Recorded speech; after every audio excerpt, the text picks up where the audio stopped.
Hello बच्चों, कैसे हो आप सब। बेटा हम भारत की खोज के 4 लेसन कंप्लीट कर चुके हैं और आज हम 5वां लेसन करेंगे नई समस्या। जो हमारे भारत में जो नई समस्या आई थी उनका वर्णन नेहरू जी ने इस लेसन में किया है। ये जब बुक हमने स्टार्ट की थी बेटा, उससे पहले हमने बताया था कि ये बुक किसने लिखी है, पंडित जवाहरलाल नेहरू ने लिखी है। ठीक है, तो उन्होंने इसका सारा वर्णन किया है। तो पहला पॉइंट है बेटा हमारा अरब और मंगोल। ठीक है, कौन सा पॉइंट है हमारा, अरब और मंगोल। इसमें उत्तर भारत में एक शक्तिशाली साम्राज्य के शासक थे। कौन शासक थे, हर्ष। ठीक है, कौन थे, हर्षवर्धन। हर्षवर्धन भारत के एक शक्तिशाली साम्राज्य के शासक थे और विद्वान चीनी यात्री, हमने पिछले लेसन में पढ़ा था कि चीनी यात्री जिसका नाम क्या था, हुआन त्सांग, जो हमारे भारत में आया था, किसके शासन में आया था, वो हर्षवर्धन के काल में आया था। कहाँ आया था, हमारे भारत में आया था। जो चीनी यात्री विद्वान था ये नालंदा में पढ़ रहा था, मतलब कि अध्ययन कर रहा था। उसके बाद है बेटा उसी समय अरब में इस्लाम धर्म उठ रहा था। हमने लास्ट लेसन में भी बेटा पढ़ा था कि इस्लाम धर्म उभर रहा था, उठ रहा था। उसके बाद भारत के मध्य भाग तक पहुंचने में जो इस्लाम धर्म है बेटा, इसको भारत के मध्य भाग में पहुंचने के लिए 600 वर्ष लग गए थे। कितने वर्ष लग गए थे बेटा, 600 वर्ष लग गए थे। उसके बाद जब ये हमारे भारत में इसने प्रवेश किया इस्लाम धर्म ने, तो हमारा जो भारत था वो बिल्कुल बदल चुका था और यहाँ पर नए नेता आ गए थे। उसके बाद बेटा अरब सभ्यता का पतन हुआ। जो अरब सभ्यता थी उसका पतन हुआ और मध्य तथा पश्चिमी एशिया में तुर्की जातियां आ गई थी। भारत के सीमावर्ती देश से यही तुर्क और अफगान इस्लाम को राजनीतिक शक्ति के रूप में लाए थे। जो अफगान इस्लाम को राजनीतिक शक्ति के रूप में लेके आए थे, जो ये इस्लाम है इसको राजनीतिक शक्ति के रूप में भारत में लेकर आए थे। अरबों ने बड़ी आसानी से दूर दूर तक फैलकर तमाम इलाके जीत लिए थे। जो अरबों ने बड़ी आसानी से, जो अरबी थे इन्होंने बड़ी आसानी से दूर दूर तक सभी पर अपना उनको अपना लिया था, उनको अपने हिस्से में मिला लिया था, उन पर उनको हरा दिया था। पर भारत में तब भी और अब भी नहीं जीत सके थे, वो सिंध से आगे नहीं बढ़ सके थे और कश्मीर से तो उनको खाली हाथ ही लौटना पड़ा था, क्योंकि कश्मीर क्या है, पहाड़ी इलाका है जहाँ पर उनकी हार हुई थी। उसके बाद है विशेषकर राजपूतों ने जो भारत के पश्चिमी तट से व्यापार क्या करते थे, वो इस नए धर्म इस्लाम की जानकारी हो गई थी। उनको भी नए धर्म, जो कौन सा धर्म था बेटा, नया इस्लाम धर्म, इसकी भी जानकारी इनको हो गई थी और इस नए धर्म को फैलाने के लिए प्रचारक भी आए थे। जब ये धर्म आया था इस्लाम धर्म, तो इसको फैलाने के लिए, मतलब जन लोगों तक फैलाने के लिए इसका प्रचार किया गया था और उनका स्वागत भी हुआ और इस्लाम धर्म को करने के लिए वहाँ पर मस्जिदें भी बनी थी। इसका इस्लाम धर्म का विरोध न तो शासन ने न इसका विरोध किया और न ही जनता ने इसका विरोध किया और न ही कोई धार्मिक झगड़े हुए। जब इस्लाम धर्म आया था ना तो कोई धार्मिक झगड़ा हुआ, ना किसी शासन ने इसका विरोध किया और इसके स्वागत हुआ और इसके लिए मस्जिदें बनाई गई। सब धर्मों का आदर और पूजा के सभी तरीकों के प्रति सहनशीलता का व्यवहार करना भारत की प्राचीन परंपरा है। अब भी हमारा देश सभी धर्मों को एक समान मानता है। हमारा भारत देश ही ऐसा देश है बेटा जहाँ पर सभी धर्म के लोग रहते हैं। तो प्राचीन काल से ही हमारा देश ऐसा देश है कि सभी धर्मों का सम्मान करता है, तो इसलिए इसने इसका विरोध नहीं किया। किसका विरोध नहीं किया, इस्लाम धर्म का इसने विरोध नहीं किया और इस्लाम भारत में एक धर्म के रूप में आ गया था। भारत में जो इस्लाम धर्म है ये इस्लाम के धर्म के रूप में आ गया था। हमारे भारत ने इसका विरोध नहीं किया था। उसके बाद बेटा हमारा सेकंड पॉइंट है महमूद गजनवी और अफगान। क्या है? महमूद गजनवी और अफगान। इसमें बेटा 300 वर्ष तक कोई आक्रमण नहीं हुआ। कहां पर नहीं हुआ? भारत पर कोई आक्रमण नहीं हुआ। 1000 ईस्वी के पास अफगानिस्तान के सुल्तान महमूद गजनवी ने आक्रमण किया था। 1000 ईस्वी के पास अफगानिस्तान का जो सुल्तान था महमूद गजनवी, इसने हमारे भारत पर आक्रमण किया था। महमूद गजनवी तुर्क था जिसने मध्य एशिया में अपनी ताकत को बढ़ा ली थी। उसके बाद बेटा ये बड़े आक्रमण करता था और ये बहुत ही खून खराबा करता था, मतलब कि हमला करता था, बहुत अधिक आक्रमण करता था। उसके बाद बेटा महमूद अपने साथ बहुत बड़ा खजाना ले गया। जब भी आक्रमण करता था तो उस देश से या उस राज्य से जो उनका जो खजाना होता था उनको ले जाता था। उसके बाद है और जो हिंदू धूल कणों की तरह चारों तरफ, जो हिंदू थे वो जैसे मिट्टी की तरह चारों तरफ बिखर गए थे, मतलब कि फैल गए थे जो हिंदू लोग थे। और उसके बाद जो तितर-बितर होकर बचे रहे उनके मन में भी मुसलमानों के प्रति गहरी नफरत हो गई। जो बचे हुए जो लोग थे उनके मन में भी जो मुसलमान के प्रति क्या हो गया था? गहरी नफरत हो गई थी, मतलब कि उनसे नफरत करने लग गए थे। महमूद ने कितनी तबाही की इसका कोई अनुमान नहीं लगा सकता। महमूद ने भारत में जितनी तबाही की थी उसका कोई अनुमान नहीं लगा सकता, क्योंकि वो हर बार ऐसे ही आक्रमण करता था और ऐसे ही लोगों का खून बहा देता था। पर महमूद ने उत्तरी भारत के सिर्फ एक टुकड़े को लूटा था। उत्तरी भारत के सिर्फ एक हिस्से को उसने लूटा था, आक्रमण किया था। जो उसके धावे के, जो उसका जब लड़ाई करने जाता था, आक्रमण करने जाता था, तो जो उसके रास्ते में पड़ता था वो टुकड़ा, पूरा मध्य पूर्वी और दक्षिण भारत उससे पूरी तरह बच गया था। मध्य पूर्वी और दक्षिणी भारत महमूद से पूरी तरह बच गया था, मतलब कि महमूद ने वहां पर बिल्कुल भी आक्रमण नहीं किया। जिस जगह वो आक्रमण करने जा रहा था उस जगह पर एक छोटा सा टुकड़ा मिला था जहां पर उसने जिससे कि उसने वहां पर भी आक्रमण कर दिया था। महमूद ने पंजाब और सिंधु को अपने राज्य में मिला लिया था। जो महमूद है इसने पंजाब और सिंधु को अपने राज्य में मिला लिया था। वह हर धावे के बाद गजनी लौट जाता था। वह कश्मीर पर विजय नहीं पा सका। यह पहाड़ी देश उसे रोकने और मार भगाने में सफल रहा था। कौन सा? कश्मीर, ये जो पहाड़ी इलाका है इसको भगाने में सफल रहा था। महमूद की मृत्यु बेटा 1030 ईस्वी में हुई थी। 1030 ईस्वी में इसकी मृत्यु हुई थी, ठीक है। उसके बाद उसकी मृत्यु के बाद 160 वर्षों से अधिक समय तक ने भारत पर कोई आक्रमण नहीं हुआ। इसकी मृत्यु के बाद भारत पर 160 वर्ष तक कोई आक्रमण नहीं हुआ। उसके बाद बेटा इसके बाद शहाबुद्दीन गोरी नाम के एक अफगान ने गजनी पर कब्जा कर लिया था। 160 वर्ष तक भारत पर कोई आक्रमण नहीं हुआ, लेकिन इसके बाद शहाबुद्दीन गोरी नाम के एक अफगान ने जो गजनी था उस पर कब्जा कर लिया था। गजनवी साम्राज्य का अंत हो गया था जो महमूद का था। उसने पहले लाहौर पर धावा किया, फिर दिल्ली पर, और दिल्ली के राजा पृथ्वीराज चौहान ने उसे पूरी तरह पराजित कर दिया था। किसको कर दिया था? शहाबुद्दीन गोरी को। लेकिन शहाबुद्दीन अफगानिस्तान लौटकर अगले साल एक और फौज लेकर लौटा था। जब वो पराजित हो गया था बेटा तो वो अपने शहर, अपने देश लौट गया था, लेकिन एक साल बाद वो फिर अपनी नई सेना को लेकर आया था और इस बार उसकी जीत हुई थी और 1192 ईस्वी में दिल्ली पर उसने राज किया था।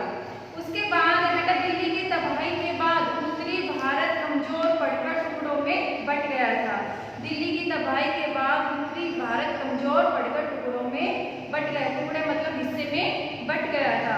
दक्षिण भारत की स्थिति बेहतर थी और वहां के राज्यों में सबसे बड़ी और शक्तिशाली रियासत विजयनगर थी।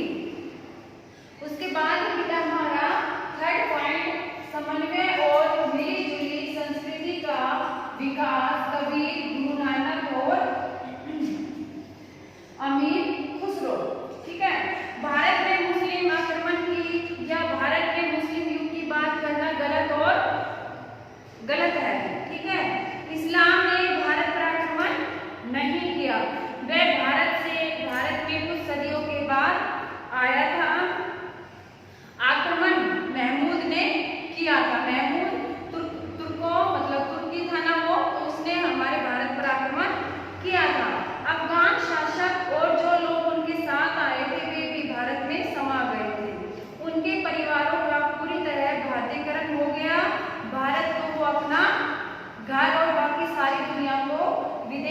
मानने लगे थे। राजनीतिक झगड़ों के बावजूद उन्हें इसी रूप में स्वीकार कर लिया गया और राजपूत राजाओं में से बहुतों ने उन्हें अपना अधिराज मान लिया था।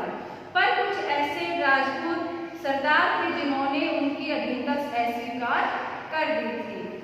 इस दौर में कुशल प्रशासन का विकास हुआ था और यातायात के साधनों में विशेष रूप से सुधार हुआ। मुख्य सैनिक, ये किसके कारण सुधार हुआ था? सैनिकों के कारण इसमें सुधार हुआ था। भारत और हिंदू धर्म पर अफगानों की विजय का दोहरा असर पड़ा। ठीक है, तत्काल प्रभाव यह पड़ा कि लोग अफगान शासन में पड़ने वाले क्षेत्रों से दूर भागकर दक्षिण की ओर चले गए थे।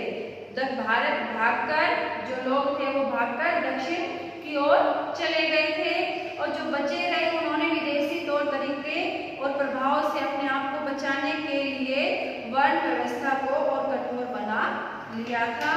दूसरी ओर विचार और जीवन दोनों में इस विदेशी ढंग की ओर धीरे धीरे लोगों का रुझान पैदा होने लग गया था कि लोग जो दक्षिण की ओर भाग गए वो भाग गए, जो दूसरे थे उन्होंने वर्ण व्यवस्था को बदल लिया और जो कुछ लोग बचे थे उन्होंने विदेशी तौर तरीकों को अपना लिया था। भारत में जिन दुर्भाग्यपूर्ण बातों में वृद्धि उनमें एक थी पर्दा प्रथा। पर्दा प्रथा जिसमें औरतें गाँव में, अधिकतर इलाकों में, गाँवों में जो औरतें घूंघट करते हैं, ठीक है, इसको क्या बोलते हैं? पर्दा प्रथा थी। ऐसा क्यों हुआ यह स्पष्ट नहीं है, मतलब कि आज तक स्पष्ट नहीं है कि ये पर्दा प्रथा कैसे चली थी और क्यों हुई थी। देखो, पर भारत में पर्दा प्रथा का विकास मुगल काल में तब हुआ जब हिंदू और मुसलमानों दोनों में पद और आदर की निशानी समझा जाने लगा था। ठीक है, औरतों को अलग पर्दे में रखने की यह प्रथा उन इलाकों में ऊंचे वर्गों में विशेष रूप से फैली जहां मुसलमानों का प्रभाव सबसे अधिक था। ये मुसलमानों का जहां सबसे अधिक प्रभाव था बेटा, ये प्रथा वहां पर सबसे अधिक फैली थी। यानी उस मध्य और विशाल पूर्वी प्रदेशों में जिसमें दिल्ली, संयुक्त प्रांत, राजपूताना, बिहार और बंगाल आते हैं। लेकिन अजीब बात है कि पंजाब और सरहदी सूबे में जो मुख्य मुस्लिम इलाके थे, पर्दे की प्रथा उतनी कड़ी नहीं थी। जो इलाके कौन कौन से? पंजाब और सरहदी सूबे, इसमें मुस्लिमी इलाके थे, ये मुस्लिमी इलाके थे, मुसलमान लोग रहते थे, लेकिन पर्दे की प्रथा उतनी नहीं थी यहाँ पर। उसके बाद बेटा अमीर खुसरो ने अनगिनत पहेलियां भी लिखी। जो अमीर खुसरो है इसने अनगिनत पहेलियां लिखी। अपने लंबे जीवन काल में खुसरो अपने गीतों और पहेलियों के लिए बहुत प्रसिद्ध हो गया था। वो अपने गीत के लिए, पहेलियों के लिए अमीर खुसरो बहुत अधिक प्रसिद्ध हो गया था। उसकी तारीफें चारों तरफ होने लगी थी। ऐसी कोई और मिसाल नहीं मिलती जहाँ 600 साल पहले लिखे गए गीतों की लोकप्रियता आज आम जनता के बीच बराबर बनी रही हो। इसमें है कि ऐसी कोई मिसाल नहीं मिलती कि जो 600 साल पहले लिखे गए गीतों को आज भी इतनी लोकप्रियता मिल रही है। ठीक है, और बोलों में बिना परिवर्तन किए अब भी इसी तरह गाए जाते हैं। जो अमीर खुसरो ने जो 600 वर्ष पहले जो गीत गाए थे, पहेलियां करी थी, उनको लोग आज भी गाते हैं और जो उनके जो शब्द थे उनमें कोई बदलाव नहीं किया, एज इट इज यूं के यूं गाए जाते हैं। तो उनकी इतनी लोकप्रियता थी। हमारा बेटा 4th पॉइंट है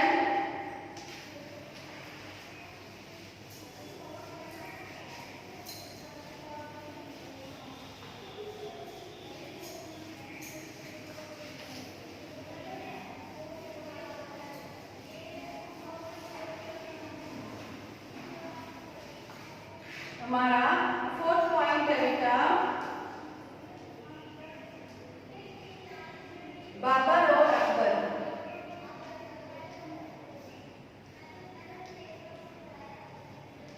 बाबर और अकबर, भारतीकरण की प्रक्रिया।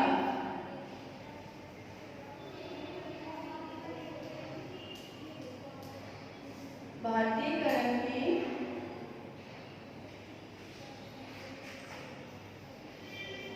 प्रक्रिया, ये हमारा 4th पॉइंट है बेटा। अकबर भारत में मुगल खानदान का तीसरा शासक था। अकबर था ये भारत में मुगल खानदान